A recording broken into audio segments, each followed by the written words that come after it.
Shalom, salam sejahtera bagi Bapak Ibu, Saudara-saudara, anak-anak yang dikasihi oleh Tuhan Yesus Kristus. Berjumpa kembali bersama saya Pendeta Eka di dalam renungan firman Tuhan pada hari ini, hari Sabtu 21 Januari 2023. Sukacita dan damai sejahtera dari Tuhan Yesus Kristus kiranya menyertai hidup kita sekalian. Puji nama Tuhan. Pembacaan firman Tuhan hari ini sampai pada pembacaan kitab Yeskiel pasal yang keempat.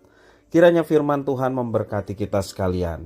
Baik, sebelum kita akan merenungkan bagian firman Tuhan hari ini, kita berdoa. Tuhan Allah Bapa di surga, di dalam Yesus Kristus, kami datang kepada Tuhan mengucapkan syukur terima kasih untuk kasih setia, penyertaan, dan berkat-berkat yang boleh kami alami dari hari ke hari. Biarlah semua ini menjadikan kami semakin mengenal pribadi Tuhan yang baik, yang menyelamatkan, dan luar biasa dalam hidup kami. Dan kami menyatakannya dalam hidup, dalam ketaatan akan firman Tuhan. Karena itu kami mau terus memperdengarkan hati pikiran kami kebenaran firman Tuhan. Mampukan kami untuk memahaminya dan melaksanakannya dalam hidup kami. Terima kasih Bapa, inilah diri kami. Kami sedia belajar firman Tuhan. Demi nama Tuhan Yesus kami berdoa. Haleluya, amin. Yeskiel pasal 4 ayat 1-17. Demikian firman Tuhan. Engkau anak manusia, ambillah sebuah batu bata, letakkanlah di hadapanmu dan ukirlah di atasnya sebuah kota, yaitu Yerusalem. Ukirlah kota itu dalam keadaan terkepung, dirikan sebuah benteng pengepungan, timbun pula tanah menjadi tembok pengepungan, tempatkan perkemahan tentara dan susun alat-alat pendobrak sekeliling kota itu. Lalu ambillah sebidang besi dan dirikan itu di antaramu dengan kota itu menjadi dinding besi. Kemudian tunjukkanlah wajahmu ke arah kota itu, sehingga kota itu dalam keadaan terkepung, dan engkaulah yang mengepung dia. Inilah menjadi lambang bagi kaum Israel. Berbaringlah engkau pada sisi kirimu, dan aku akan menanggungkan hukuman kaum Israel atasmu. Berapa hari engkau berbaring demikian, selama itulah engkau menanggung hukuman mereka. Beginilah aku tentukan bagimu, berapa tahun hukuman kaum Israel, sekian harilah engkau menanggung hukuman mereka, yaitu 390 hari. Kalau engkau sudah mengakhiri waktu itu, berbaringlah engkau untuk kedua kalinya. Tetapi pada sisi kananmu, dan tanggunglah hukuman kaum Yehuda 40 hari lamanya. Aku menentukan bagimu 1 hari untuk 1 tahun. Tunjukkanlah wajahmu kepada pengepungan Yerusalem, dan kepalkanlah tinjumu kepadanya, dan bernubuatlah melawan kota itu. Lihat, aku akan mengikat engkau dengan tali, sehingga engkau tidak dapat berbalik dari sisi yang satu ke sisi yang lain, sampai engkau mengakhiri waktu pengepunganmu itu. Selanjutnya, ambillah gandum, jelai, kacang merah besar, kacang merah kecil, jawan dan sekoi, dan taruhlah dalam 1 periuk, dan masaklah itu menjadi roti bagimu. Itulah makananmu selama engkau berbaring pada sisimu, yaitu 390 hari. Dan makananmu yang harus kau makan akan ditentukan timbangannya, yakni 20 sikal 1 hari. Makanlah itu pada waktu-waktu tertentu. Air minum pun bagimu akan ditentukan, 1/6 hin banyaknya. Minumlah itu pada waktu-waktu tertentu. Makanlah roti itu seperti roti jelai yang bundar, dan engkau harus membakarnya di atas kotoran manusia yang sudah kering di hadapan mereka. Selanjutnya Tuhan berfirman, aku akan membuang orang Israel ke tengah-tengah bangsa-bangsa, dan demikianlah mereka akan memakan rotinya najis di sana. Maka kujawab, aduh Tuhan Allah, sesungguhnya aku tak pernah dinajiskan, dan dari masa mudaku sampai sekarang tak pernah kumakan bangkai atau sisa mangsa binatang buas.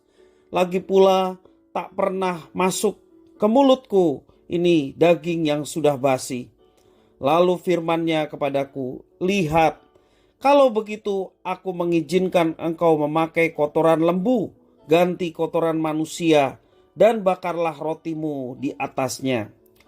Sesudah itu ia berfirman kepadaku, hai anak manusia, sesungguhnya aku akan memusnahkan persediaan makanan di Yerusalem, dan mereka akan memakan roti yang tertentu timbangannya dengan hati yang cemas. Juga mereka akan meminum air dalam ukuran terbatas dengan hati yang gundah gulana, dengan maksud supaya mereka kekurangan makanan dan minuman, dan mereka semuanya menjadi gundah gulana, sehingga mereka hancur di dalam hukumannya. Bapak, Ibu, saudara-saudara, demikianlah firman Tuhan.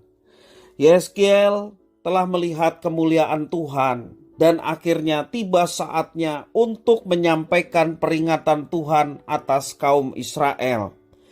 Tuhan berfirman kepada Yeskiel tentang penghakiman Yerusalem dengan memberikan sejumlah tindakan simbolis. Yang kita baca tadi banyak sekali tindakan-tindakan simbolis yang Tuhan perintahkan kepada Yeskiel. Beberapa penekanan yang Tuhan nyatakan menggambarkan kondisi yang akan menimpa kota Yerusalem. Yang pertama, Yeskiel diminta untuk memperagakan Yerusalem yang dikepung dengan pasukan musuh dengan ia berbaring di kiri selama 390 hari dan ke kanan selama 40 hari. Pengepungan akan menimpa kerajaan Israel Utara selama 390 tahun dan kerajaan Yehuda di selatan selama 40 tahun. Itu dalam ayat 1 sampai yang ke-8. Itu gambaran yang pertama. Demikian juga di dalam yang kedua, Yeskiel juga diminta untuk makan dan minum seperti saat kota dikepung, yaitu roti dari campuran biji-bijian seberat 20 sikal atau kurang lebih 280 gram. Dan air 1/6 hin, 1 liter sehari. Umat yang dikepung akan mengalami kekurangan makanan dan minuman, dan mereka menderita begitu besar.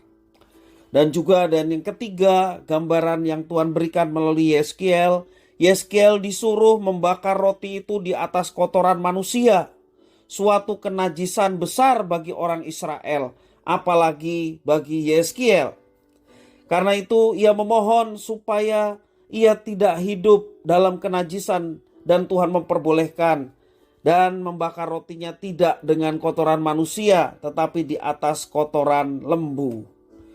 Sungguh mengerikan gambaran yang Tuhan berikan kepada Israel melalui Yeskiel.